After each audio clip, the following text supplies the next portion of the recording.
Okay. Yeah, perhaps we introduce Charity. Charity, she's the head of our budget office. So she has been responsible for putting the budget together. And Tashana here, Davis, is a young person from Ennerdale who has been part and parcel of the budget speech today, precisely because we wanted to get feedback on how young people are reacting to the budget of the city and what does it mean to them and what does government generally mean. So may I therefore greet you all and once again and greet also members of the public and perhaps start with the reading of the statement. Today we presented the city's budget of about 80.9 billion for the year ending June 2024 under the theme, I quote, making the impossible possible by making Joburg the center for economic growth and development, close quote. This budget is a strategic tool to enable the effective implementation of the IDP that is a product of our consultation with the people of Johannesburg. In this budget, 73.3 billion is allocated to operational expenditure and 7.6 billion is allocated to capital expenditure. In total, we have appropriated 24.4 billion for the capital budgets over the 3-year medium term. This budget is presented under very challenging circumstances due to the weak financial position in which the city finds itself in.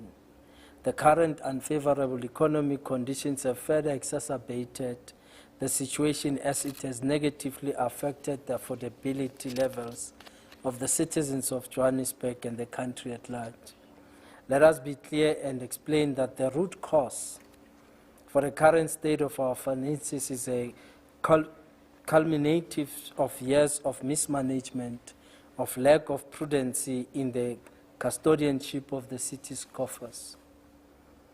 In the financial year ended 30 June 2022, the city missed its revenue billing target by 3.4 billion and overspent its water and electricity budget by 342 million.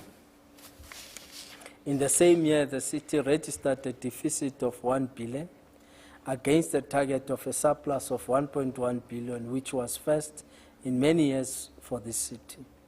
The effect of this underperformance meant that the cash resources of the city were depleted, and of great concern was that the city did not spend, importantly, the 762 million grant funds received from national and provincial government.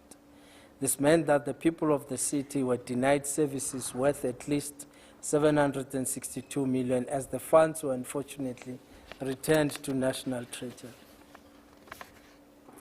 To us, this was a classical case of, I quote, I blew it, close quote.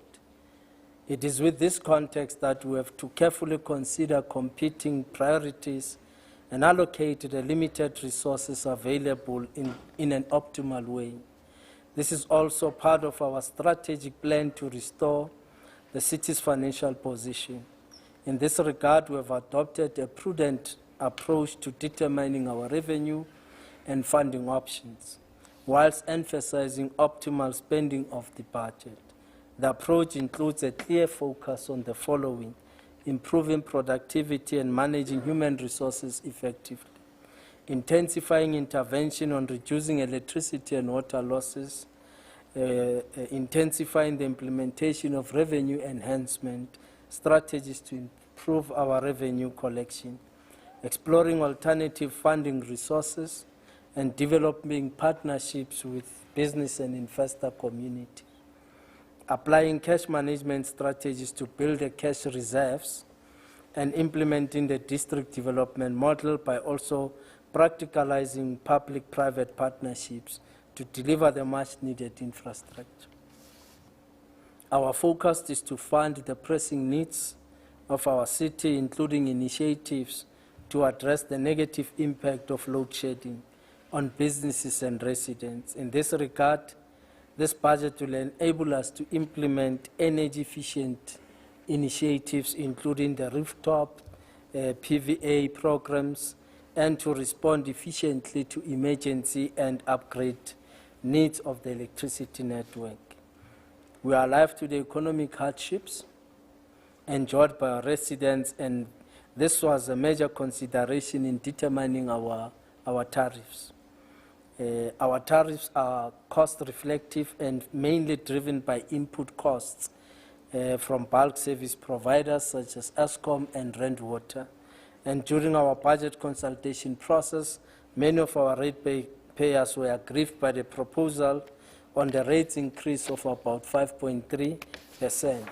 However, we have listened to our residents, and in this budget, in order to minimize the impact on the tariffs, we have reduced the increase in rates from 5.3% to 2%.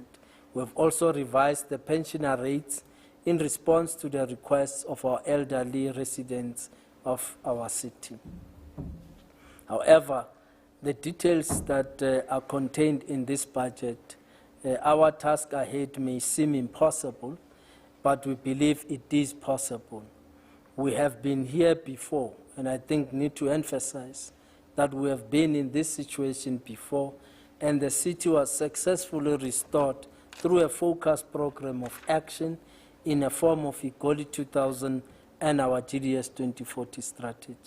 Through this program of action, the city reached unprecedented healthy levels in terms of its financial position. The capital budget was increased significantly, reaching 10.1 billion in a single financial year. In the same year, the city's cash and investments exceeded 8.6 billion. The city was a trailblazer in the total local government sector, with some of the following achievements, which I think are important achievements to demonstrate our argument that we were once here and we will be able to get out of this situation. One is maintaining good credit ratings from international credit rating agencies, your Fitch and your Moody's. The city was ranked 33 most economically powerful city in the world and #1 in Africa. The city was ranked the second most inspiring city in the world in 2014. The city was celebrated for being the first amongst the 40 cities climate leadership group to issue a green bond and won the C40 award. The green bond was the first of its kind and was listed on the stock exchange. Many of our own in the city's political leadership served in important international organizations like the United Cities in Local Government, where we were president and we're also a co-president of other institutions, including being part of the Network for Locally Elected Women of Africa. And our political leadership served in those institutions. By reflecting on this is to reflect that Johannesburg was taken seriously in the world, but post-2016, all of us would have witnessed that Johannesburg lost its space in the world politics of local government. The above achievement serves to remind us of what we are capable of if we implement the appropriate strategies and programs. We have the tools that will take this city to its former glory. It may seem impossible, but we can make it possible by implementing this budget with precision and ensuring that every rand is stretched to the maximum extent possible. We therefore call upon our residents to support our efforts in protecting our infrastructure so that limited resources presented in this budget can be deployed in providing further services to our people. We call on the business community and the investor community to partner with us as we restore this great city. The leadership of this city, labor and employees, and all key stakeholders will be part of this restoration program to better the lives of our people. I thank you. Thank you very much, Cllr Morero. Thank you very much for that statement. I will now open it up for Q&A, and we will take the first round of questions and then do the second round. We won't keep the leadership too long. Let's keep it tight to the point so that they are able to respond. Thank you very much. Over to you, ma'am. Thank you very much. My name is Cllr Dada Morero from the Sunday Times. MMC, my question to you is, the Speaker on Monday warned that should this budget not be passed, it places the city under risk of placed under administration. So I wanted to find out from you, how confident are you that the budget has met the political party expectations, the needs of their constituencies, and that you've garnered enough favor for it to be passed in tomorrow's debate and vote? Thank you. Thank you. Thank you. My name is Nozindomi Mia from SABC TV News. That was a great question. It actually follows on to the question I wanted to ask you. We just had a response now from the DA, and they've criticized the budget. Obviously, this is preemptive to the debate that's expected to happen tomorrow. But he said that this budget is an unrealistic budget that will further put residents in more distress, under distress. Could you just give us a response to that?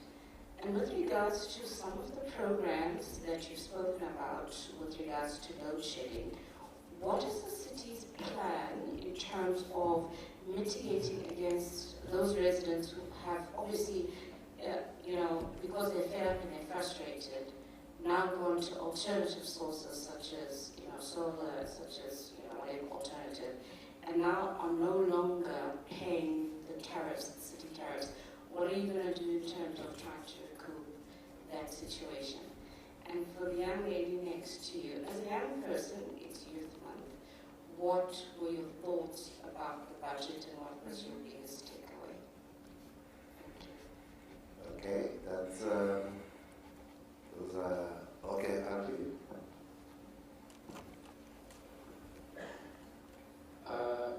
MMC, I'm not sure, I couldn't hear my comment properly. I'm not sure if you asked the question. We're seeing slight increases in certain rates and taxes. Okay, Alpha here from my business. Yeah. We're seeing slight increases in rates and taxes here. We do know that the city is passing a major revenue collection problem where residents are not paying for the services that you provide to them. With these slight increases, how confident are you that they will indeed pay these non-inflated and increased amounts? Because we do know that they've been struggling to pay, and that is what the city is always actually when it comes to its finances. Thank you. Okay, we'll take one more. It's a hand there. For this round, it's one more, and then we'll do the second one. Oh, it's you, Alex. Thanks. Alex Patrick from News 24.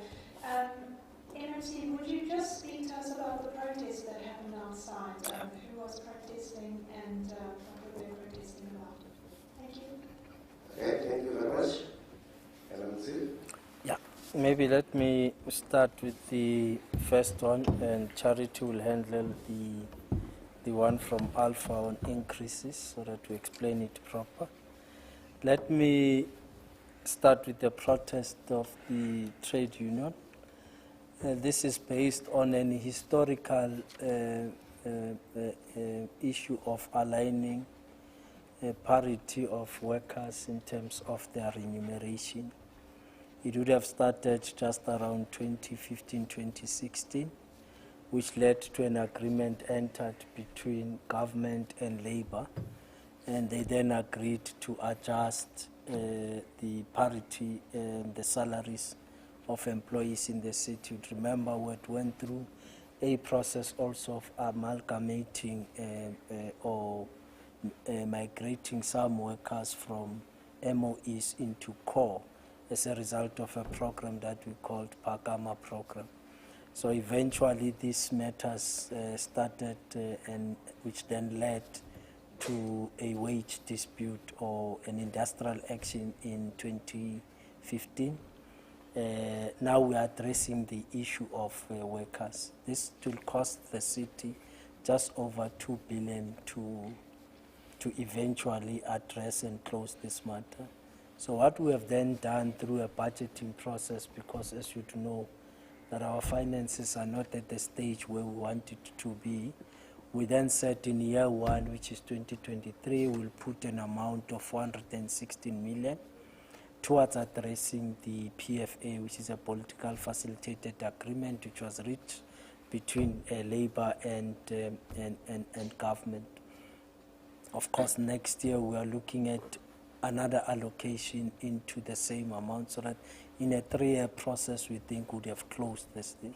So we had initially budgeted 200 million. So we then went out to look at other savings that we could find, which we did, and hence we were able to get it up to 416. But it is also important to note that it does not only go alone as PFA. We have also added over and above. We have added and resolved the locomotive allowance issue, and we have put about 86 million in 2023-2024 with an intention to close the loop. So while some may be unhappy as workers, but government in this case, we have went and stressed ourselves and addressed at least 2 pressing matters that have been pressing workers for the longest of time. So we think we have done ourselves, but we will have to engage with Labour on these matters so that we can find each other. And sometimes it works to explain and engage to them to say, look, this is where we are, this is what is in the coffers, but for us to be able to address this thing amicably, it will require us this period, and this is how we can budget towards addressing workers. So we will have a conversation further with Imatu and Samu, who are the trade unions in our space. We are confident that the budget will be passed, Sisanda. As you know, that as the government of local unity, we do have the numbers, but we will not use the arrogance of numbers to pass the budget. We will continue to persuade parties to support this budget. We might have spoken to them prior to the budget and indicated what is there, but as independent parties, they will then have to make their decision. But we hope that they will support this budget on the basis of understanding that we are correcting the problems that has been in the city for some period of time, and we need everybody to contribute towards making this city a better city. And once we can do that, then the politics can come in, we can all do the nice things, argue and debate in council, but knowing that we are keeping the city afloat. Otherwise, there will be no city to be fighting about in council if we don't address the finances.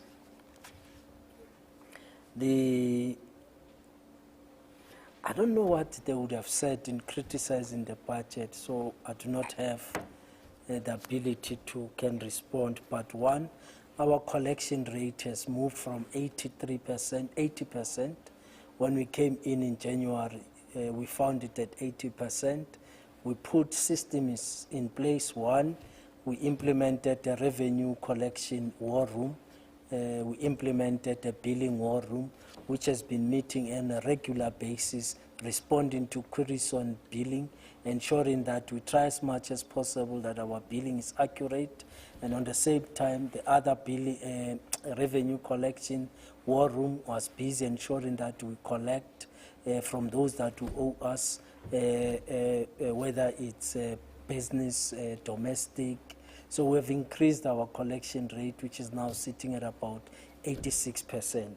Now, if you say the budget will not be supported, this is a funded budget on the basis that we did not plan our budget on an assumption of a collection rate of 91%. We planned it at an assumption of 87%. We didn't want to stretch it beyond the 87% mark. So we wanted to be as conservative as possible to ensure that this budget is funded from day one. As you'd realize in our argument on June 2020, 2022 budget, you'd realize that we argue that at the point of passing the budget was not funded, which about at least 2.4 billion. At the point of the budget being passed. So it means that budget was not realistic, and that is why we find ourselves in this situation today.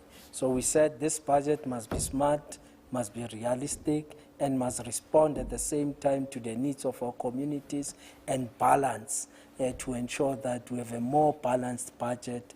But at the center of this budget is us trying to correct the financial positions of the city so that it's a healthier position, so that when we pass the budget in 2024, 2025, we'll be passing a budget with the city having went out of this financial crisis. I think Charity can take number 4, and Tashana will then take that question on her. Thank Nozintombi. From Nozintombi. Yes. I just wanted to let you finish. Nozintombi. Ne? Yes. Thank you, MMC. So in response to the question from Alpha regarding the increases on our rates and taxes, all our tariffs, when we propose them in the draft budget, they're on the basis of the city's tariff policy, where we aim to propose tariffs that are cost-reflective, affordable, but are also sustainable for the city. So taking into account what it is that we are funding from the budget we aim to realize through those revenue-raising measures, we look at a number of indicators that inform the proposals that we go out with. But we also take into account, like you said, the affordability from the customer side. So MMC in his statement did indicate that we initially went out with the 5.3% proposed tariff increase on the rates. We came back in the final budget and had reduced that to 2%. I think the economy is still quite tight, and we have taken cognizance of that by taking into account our historical collection levels, and therefore this budget is based on what we believe is more realistic insofar as reflecting on the previous performance. Once we start seeing an improvement in the collection patterns through the efforts that we've been putting with our war room, going forward, we'll then see how we can push further on that. But bearing in mind as well, this budget does give relief measures to residents, those that are most vulnerable, who will be struggling to pay. There are measures that the city has in place through our credit control policy, through our expanded social package, that will then give relief to those who might find it difficult to pay.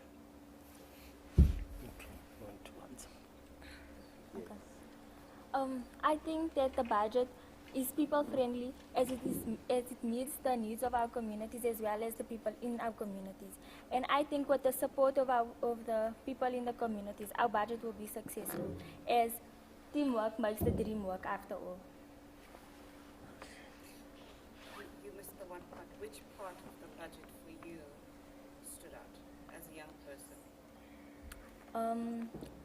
The fact that there will be building a swimming pool in Cosmo that will keep our young people busy.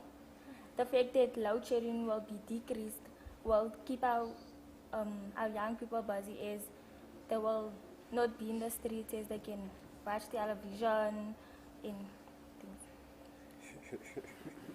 And their phones will be charged. And also, You can to add on what she said, that will also, the load shedding crisis. Honey, just tell us what your name is. Sorry. My name is Deslanik. Yeah. So what she said during, prior to the load shedding crisis, it will help us as matriculants, like we will have electricity to study, because the candles that we have nowadays, it doesn't even work, like you can't even really see. So that will be a good advantage to us. And also the study I heard when he spoke about the Chandra Nzima, I'm so sorry, Chandra Nzima from Reveille Secondary. So he also spoke about the bursaries. We know that currently, right now, there's a huge crisis. We really want to go to school. So the fact that the budget speech is going to be allowing us to go to school by handing us bursaries, that's really amazing for us. We could be the next change for the future. Exactly. MMC, the future is very bright for all of these young ladies and their responses. Okay, colleagues, let's do one more round and then we release the MMC. The MMC is tired, hungry, Let's just introduce yourself and ask your question. Beautiful response.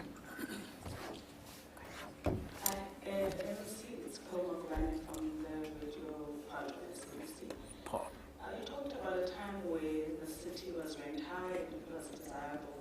I remember there was a lot of private sector that came into the city, the inner city, to turn it around and was supposed to mimic New York at some point. And new buildings were, were refurbished and so forth. How confident are you that now that you say that there's a step back, that those private sector are going to come back and invest more money into the city like they used to do prior to this about 2014? Yes. Okay, any other hand? Going. Oh, yes.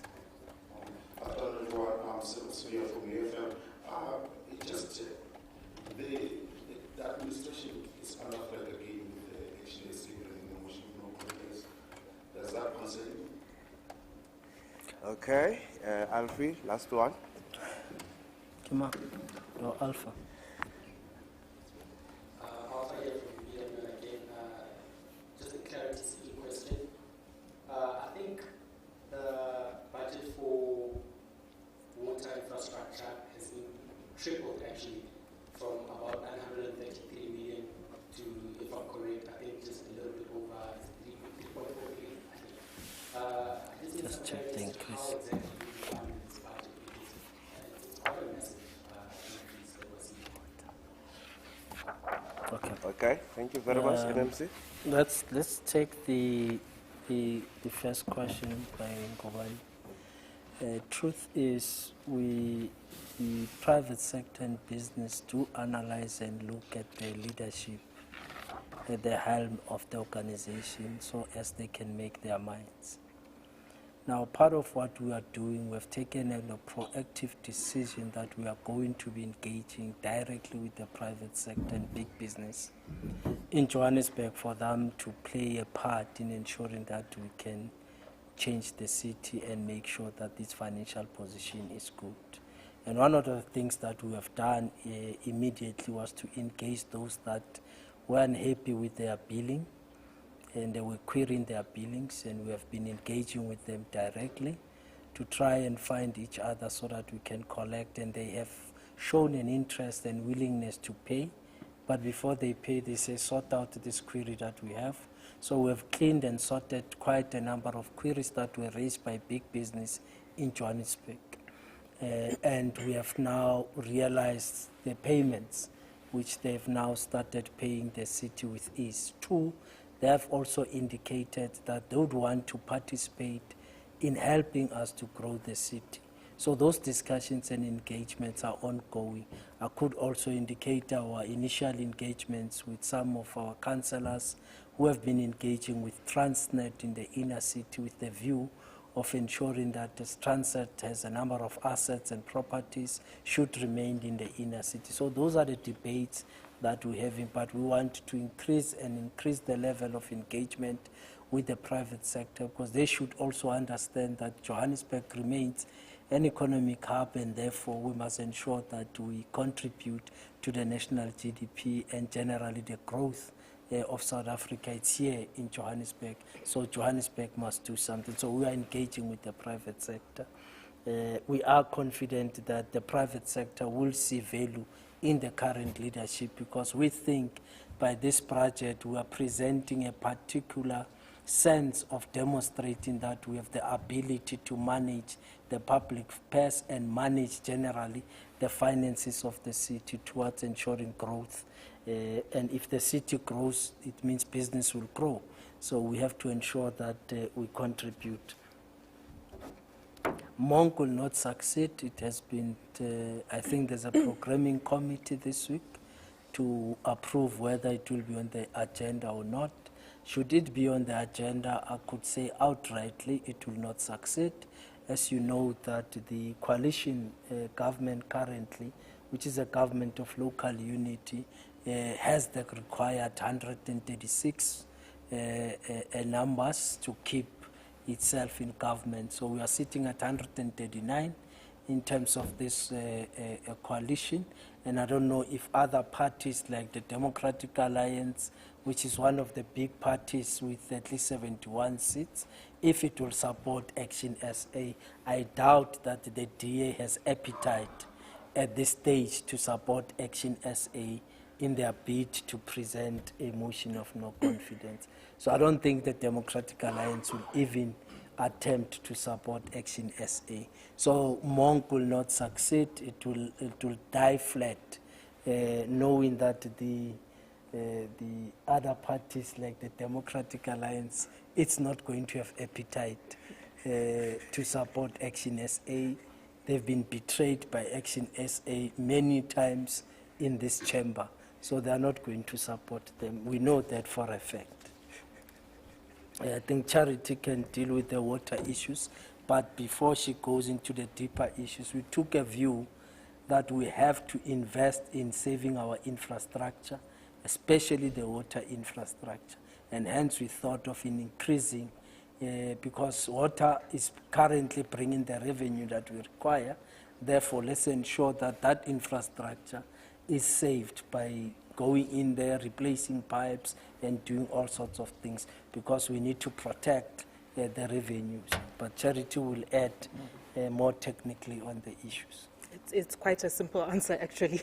So the 3.1 billion that the MMC referred to in the speech is the 3-year budget. So if you take into account how much is allocated for each financial year, it's probably about $1 billion incrementally rising over the 3 years for each one of the years, because our sense is that as the city's finances improve, we intend to keep investing more in entities like Johannesburg Water and City Power that are able to then generate more revenue for us going forward. So it hasn't changed too drastically from what we had in the previous financial year. Johannesburg Water is one of the larger allocations that we have, so they're just over R1 billion. Together with City Power, JRA is also at the top there, as well as our housing function. Okay, thank you very much. Thank you, MMC. Colleagues, thank you for your time. Goodbye. Our briefing ends here. And in terms of protocol, can we all clear the chamber, because there's a preparation for debate tomorrow. The speaker is the chamber, so everybody must just vacate, so that if there are any other interviews that needs to be done, they can be done outside. We need to... Don't look at me when you say that. Don't look at me. Like I said, I didn't even know. My apologies. Don't beat me. I apologize to you. You're welcome. Thank you.